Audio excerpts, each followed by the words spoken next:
Hello, అందరికీ నమస్కారం. Welcome back to Maitri talks. నేను మీ మైత్రిని. అండ్ ఇవాటి వీడియోలో బెంగళూరు హోటల్స్లో చేసే బ్రేక్ఫాస్ట్ సాంబార్ ఎలా చేయాలో చేసి చూపిస్తాను. ఈ సాంబార్ ఇడ్లీ, దోశ అండ్ వడలకు చాలా బాగుంటుంది. వేడి వేడిగా భలే ఉంటుంది ఈ సాంబార్ ఇడ్లీ ఇంకా వడతో తింటే. ఇంకా ఈ సాంబార్ ఉడుకుతూ ఉంటే ఇల్లంతా గుమగుమలతో నిండిపోతుంది. ఈ సాంబార్ ఎలా చేయాలో చూసుకుందామా? ముందుగా ఒక ప్యాన్లోకి 1/2 కప్ పెసరపప్పు, 1/2 కప్ కందిపప్పు తీసుకునేసి నూనె కానీ నెయ్యి కానీ వేసుకోకుండా డ్రై రోస్ట్ చేసుకోవాలి. దీని వలన సాంబార్ కమ్మగా ఉంటుంది. పప్పులు పచ్చివాసన పోయేంత వరకు డ్రై రోస్ట్ చేసుకోండి. ఈ ఫ్రై చేసుకున్న పప్పులని బాగా కడుగుకుని తగినంత నీరు పోసుకుని ప్రెషర్ కుక్ చేసుకోవాలి.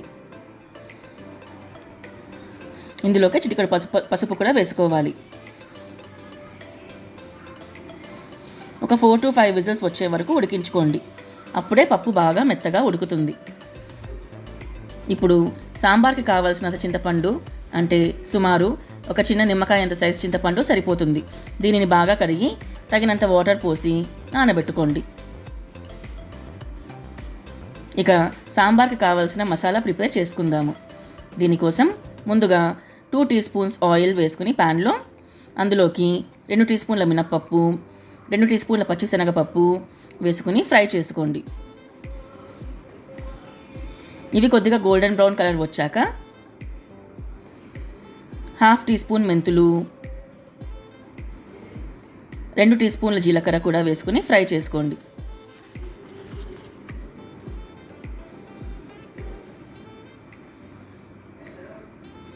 ఇవి సగం ఫ్రై అయ్యాక ఒక సగం కప్పు ధనియాలు వేసుకుని ఫ్రై చేసుకోండి.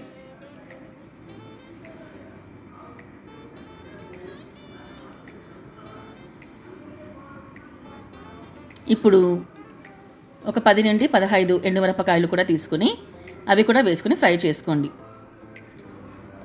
ఇక్కడ మీకు కావాలంటే ఇందులో సగం బాడిగే మిరపకాయలను కూడా దొరుకుతాయి, అవి తీసుకోవచ్చు. ఇది వేసుకుంటే మంచి కలర్ వస్తుంది సాంబార్కి. హోటల్స్లో అయితే ఇదే వాడుతారు. ఇవన్నీ పక్కన వేరే ప్లేట్లోకి తీసుకోండి చల్లారేకి. నెక్స్ట్ అదే ప్యాన్లోకి మరో 2 టీ స్పూన్లు ఆయిల్ తీసుకుని ఒక మీడియం సైజ్డ్ ఉల్లిపాయను ఇలా పెద్దగా చాప్ చేసుకునేసి ఫ్రై చేసుకోండి.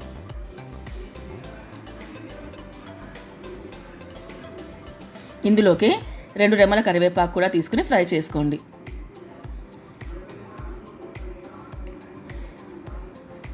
ఇవన్నీ బాగా చల్లారాక ఒక మిక్సీ జార్లోకి తీసుకోండి.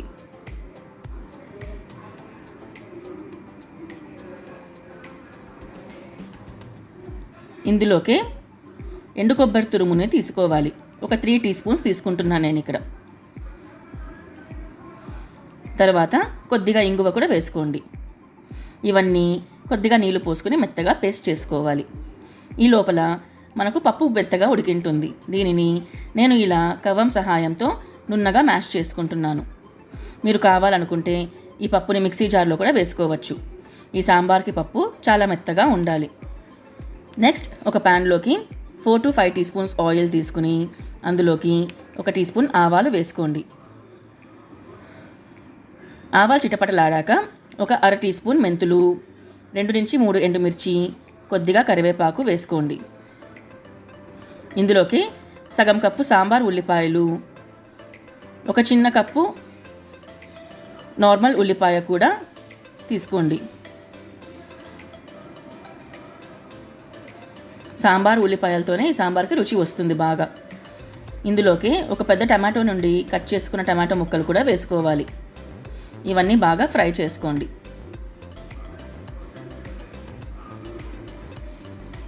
ఒక 4 పచ్చిమిర్చి కూడా వేసుకోండి. మీకు వద్దనుకుంటే పచ్చిమిర్చిని స్కిప్ చేయొచ్చు. ఇవన్నీ సగం ఉడికాక మెత్తగా ఉడికిన పప్పులోకి ఈ ఫ్రై చేసుకున్న పోపుని వేసి తగినన్ని నీరు పోసుకుని ఉడికించుకోవాలి. ఇందులోకి మనం ముందుగా గ్రైండ్ చేసి పెట్టుకున్న సాంబార్ మసాలా పేస్ట్ ఉంది కదా, అది కూడా వేసుకోవాలి.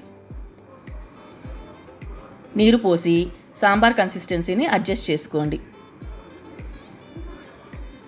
ఇందులోకి మీ పులుపు తగినంత చింతపండు గుజ్జు, కొద్దిగా బెల్లము వేసుకోండి. బెల్లం స్కిప్ చేయకండి, ఇది ఈ సాంబార్కి మంచి టేస్ట్ని ఇస్తుంది. ఇంకా చెప్పాలంటే హోటల్స్లో దీనికన్నా చాలా బెల్లం వేస్తారు. మీరు మీ రుచికి తగినట్టు వేసుకోవచ్చు. మీకు తగినంత ఉప్పు కూడా వేసుకోండి. సాంబార్ బాగా ఉడకనివ్వాలి. సుమారు ఒక 10 నుంచి 15 నిమిషాలు ఉడుకుతుంది. ఇప్పుడు లాస్ట్లో కొత్తిమీర వేసి ఒక 5 నిమిషాలు ఉంచి స్టవ్ నుంచి దించేయండి. ఈ సాంబార్ని మాత్రం బాగా ఉడకనివ్వండి. గుమగుమలాడే బ్రేక్ఫాస్ట్ సాంబార్ రెడీ అయిపోయింది.